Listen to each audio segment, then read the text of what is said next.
Once you've worked with an ally or two to build your compelling case and to identify potential risks or fears, it's time to engage other key leaders across your district in these important conversations. The first thing that you want to think about is the progression of meetings that you need to have. Who needs to be involved and when do they need to be involved in the conversation and in the process? Dozens of people, of course, in a meeting is very overwhelming. But if you can find smaller strategic groups, you can continue to move this train down the track. So what you're going to want to do is include a wide range of folks, everyone from the highly skeptical to the highly excited. The more you can get those people in a room together, the better the conversation and the more honest and thought-provoking your work will be. So what do these meetings look like? My advice is to create a simple agenda, a basic agenda that you will follow in each one of the meetings. And in each one of these meetings, you will start first with your data. One or two big data points. And this is the perfect place, if you've been able to do a survey or two, this is the perfect place to involve that local data. Have a formal spot on your agenda where you ask people to share their fears, to share their concerns. Of course, in some groups, you won't even have to ask. People will quickly volunteer those on their own.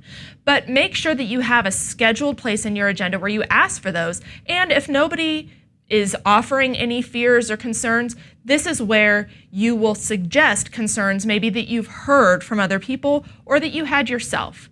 Saying something like, one of the concerns that we've heard is about confidential student information being shared. Let's talk about that. That opens the door to a really meaningful conversation, and it likely will help elicit comments from others to share. And let me say, from a psychological perspective, there is tremendous power in talking about what you're afraid of, because it's very difficult to move forward and to have an open mind if your head is chock full of red flags.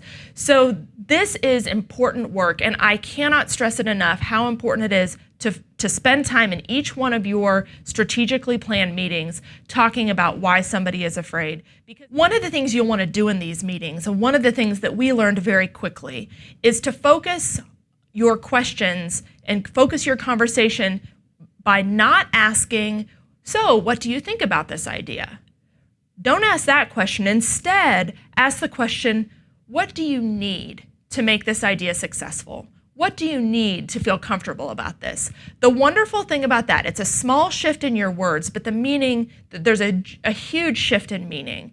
And because you're not asking what they think about it. That's not what a leader does. A leader doesn't say, so should we do it or not? Because frankly, at this point in the game, you're moving down that road.